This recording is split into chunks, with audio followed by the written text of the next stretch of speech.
Good morning friends, स्वागत है आप सभी का आज के इस क्लास में। आज के क्लास में हम जिस विषय पे चर्चा करने जा रहे हैं वो है रित। इन प्रतियोगी परीक्षाओं के दृष्टिकोण से रित की अवधारणा आप सबके लिए अत्यंत ही महत्वपूर्ण है और हम आज की क्लास में रित की अवधारणा के अंतर्गत चर्चा करने वाले हैं कि रित क्या है, इसका अर्थ क्या है, इसकी उत्पत्ति किस प्रकार से है और ये किस प्रकार से कार्य करता है।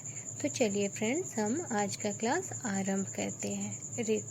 रित के संदर्भ में ऋग्वेद में कहा गया है, रीतम च सत्यम च भिद्धात तपसो अध्य जायत, अर्थात उग्र तप से सर्वप्रथम रीत और सत्य उत्पन्न हुए।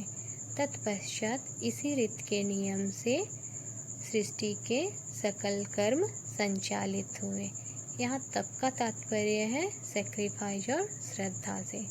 सत्य जो है वो ब्रह्मांड के सत्य का प्रतीक है, जिसका अर्थ होता है अस्तित्व। जितने भी अस्तित्व हैं संसार में वो सब इसके अंतर्गत आता है। रीत का अर्थ है सत्य का संचालन। जिस धर्म या नियम से होता है उसे रीत कहते हैं। ऋग्वेद में रीत ही सृष्टि का जनक माना गया है।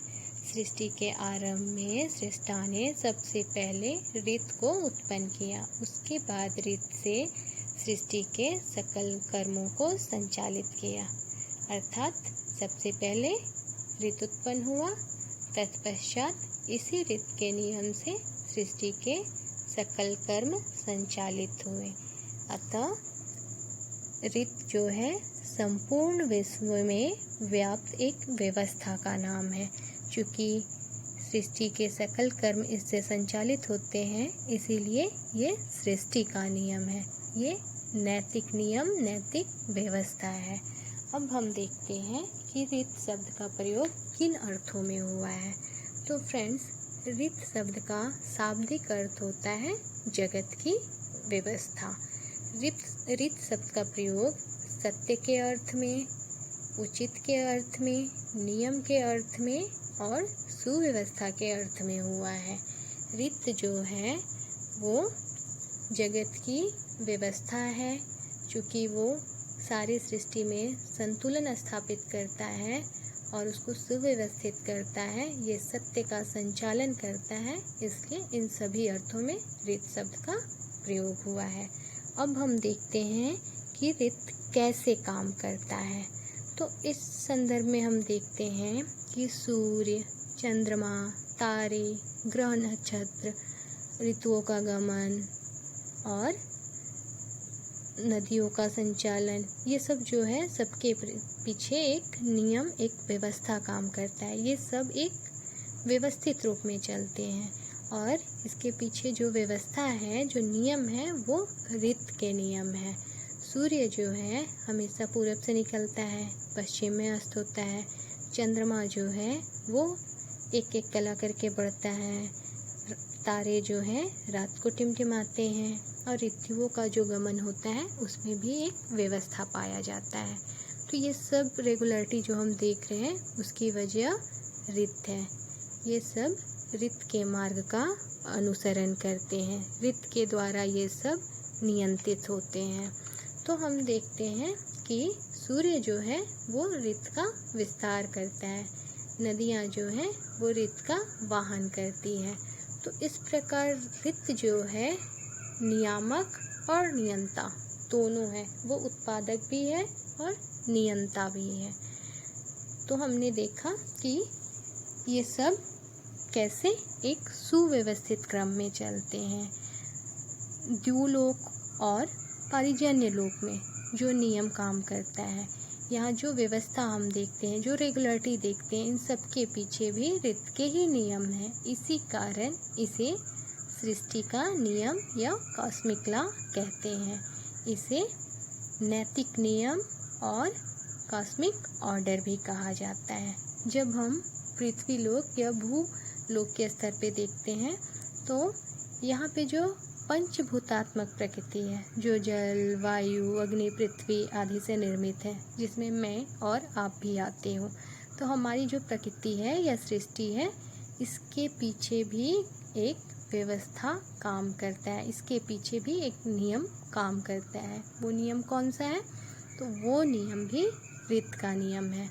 इस प्रकार हम देखते हैं कि ऋत सिर्फ ब्रह्मांड का नियम नहीं बल्कि ये प्रकृति का भी नियम है। नेचुरल साइंसेस के नियम जिसके अनुसार कोई भी धातु, सोना होता है, कोई तांबा होता है, कोई हीरा होता है, ये सब भी प्रकृति के ही नियम हैं। हम देखते हैं कि पेड़ पौधों का भी समय के अनुसार फल फूल देना होता है। कोई पौधे किसी विशेष ऋतु में फ्लावर्स देते हैं, तो वहीं पेड़ जो होते हैं, वृक्ष जो होते हैं, वो भी ऋतुओं के अनुसार फल प्रदान करते हैं। तो इनमें भी एक व्यवस्था है, इनमें भी एक नियम काम कर रहा है, और ये जो नियम है वो क्या है?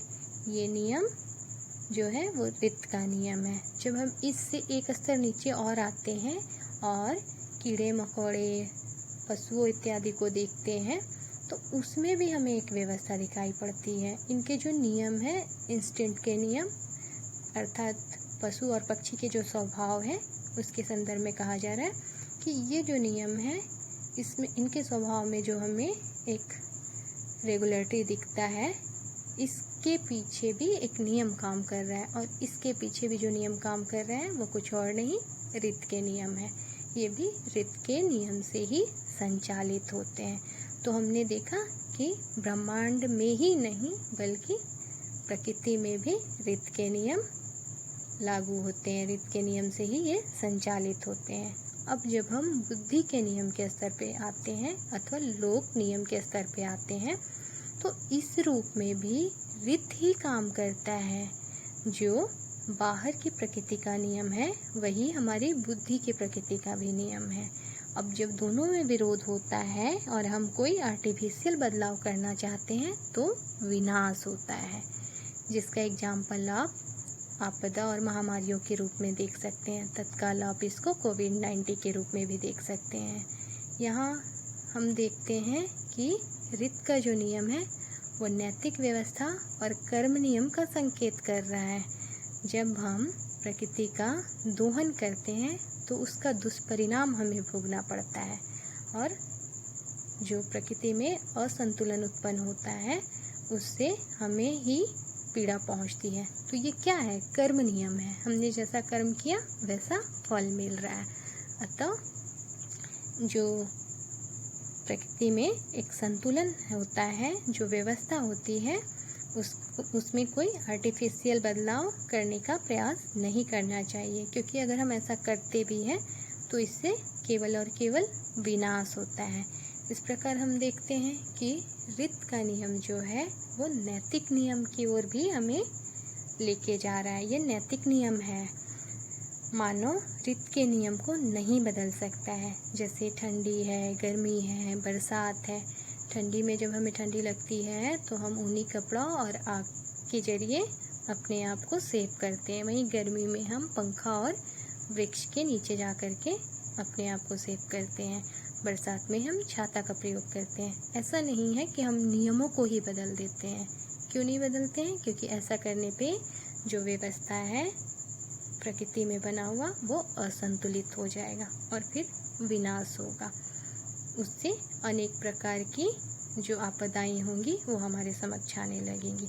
अतः प्रकृति का नियम जो है मानव उसका उल्लंघन नहीं करता है। वो अपने शरीर और बुद्धि को प्रकृति के नियम के साथ संतुलित करता है, उसके साथ वो उसका सामंजस्य करता है। इस प्रकार प्रकृति के नियम हो, बुद्धि के नियम हो या ब्रह्मांड के नियम हो, इन सभी नियमों में जो काम कर रहा है वो है ऋत के नियम। इसलिए ऋत के नियम को जगत की व्यवस्था, सृष्टि का नियम, प्रकृति का नियम, वैज्ञानिक नियम और नैतिक नियम कहा जाता है। अब हम देखते हैं कि ऋत जो है वो एक वैदिक अवधारणा है, ठीक है, जिसके माध्यम से पूरे जगत की व्यवस्था चलती है। ये ऋग्वेद के महत्वपूर्ण सिद्धांतों में से एक है। वैदिक साहित्य में ऋत शब्द का प्रयोग सृष्टि के सर्वमान्य नियम के लिए हुआ है। संसार में जो कुछ भी है सब ऋत के नियम से बंधे हुए हैं। विश्व में जो सुव्यवस्था है, जो प्रतिष्ठा है, जो नियमन है, ये सब, इन सब के पीछे ऋत के नियम हैं। इसीलिए देवता भी इनका पालन करते हैं। जो देवता हैं वो भी ऋत के नियम का उल्लंघन नहीं करते हैं। हम देखते हैं कि विषमता में जो समता का स्थान होता है, अशांति में जो शांति का साम्राज्य स्थापित होता है, वो भी ऋत के कारण ही होता है। ऋत के कारण ही सब कुछ सुव्यवस्थित रहता है। तो इस प्रकार जो ऋत है वो विश्व की श्रृंखला और धर्म का मूल है। ये सत्य और अनुशासन का प्रतीक है जो मानव आचरण के लिए एक मानक प्रस्तुत करता है। ये सृष्टि के सभी दृश्य अदृश्य पदार्थों को नियमित करता है, उन्हें गति प्रदान करता है। ये समस्त जगत का आदि कारण है। ये संसार को चलाने वाली वैज्ञानिक व्यवस्था है। इस व्यवस्था में नैतिक व्यवस्था को भी समाहित देखा जा सकता है। सूर्य, चंद्र, रात, दिन, संध्या, ऋतुओं का गमन, धरती, आकाश, अग्नि आदि के उत्पादक एवं नियंता दोनों ऋत हैं। ये मानव जगत का आधार है, जीवन के प्रेरक, आदर्श, नैतिक मूल का अधिष्ठाता है, जो किसी व्यक्ति, संप्रदाय या जाति के लिए नहीं बल्कि संपूर्ण मानवता के लिए है। इस प्रकार ऋत जो है वो नित्य सर्वव्यापी नियम है, जिसका उल्लंघन देवता भी नहीं करते हैं। ऋत जो है वो मानव को सन्मार्ग पे चलने का निर्देश देता है। वेदों को जो मानते हैं वो भाष्यकार तथा जो विद्वान हैं उनके द्वारा ऋत के अभिप्राय को अनेक रूपों में ग्रहण किया गया है। ऋत को सत्य और यज्ञ कहा गया है। ऋत को कर्मफल और गति का वाचक कहा गया है। ऋत शब्द के द्वारा विश्व की व्यवस्था और विधान का निर्देशन किया गया है। ऋत को प्रकृति का नियम कहा गया है। ऋत को सदाचार का मापदंड कहा गया है। ऋत एवं सत्य के सिद्धांत का अभिप्राय सारे विश्व प्रपंच में व्याप्त नैतिक आधार भी माने गए हैं। उपयुक्त अनेक अर्थों में ऋत शब्द से एक अटल विधान की ओर संकेत किया गया है। ठीक है।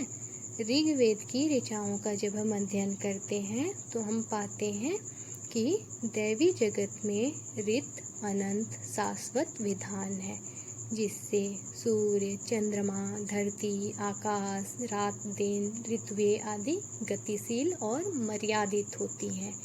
यही मानव जगत में सुख, समृद्धि और शांति का स्रोत है, नैतिक मूल्यों का अधिष्ठाता है। ऋत को राष्ट्र की प्रतिष्ठा का आधार भी माना गया है।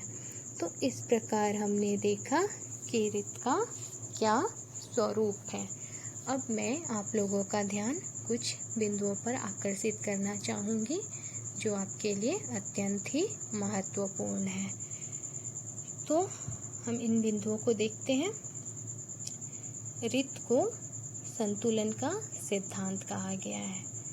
ऋत का गर्भ विष्णु को माना गया है और द्विलोक और पृथ्वी ये जो है वो ऋत पर स्थिर है।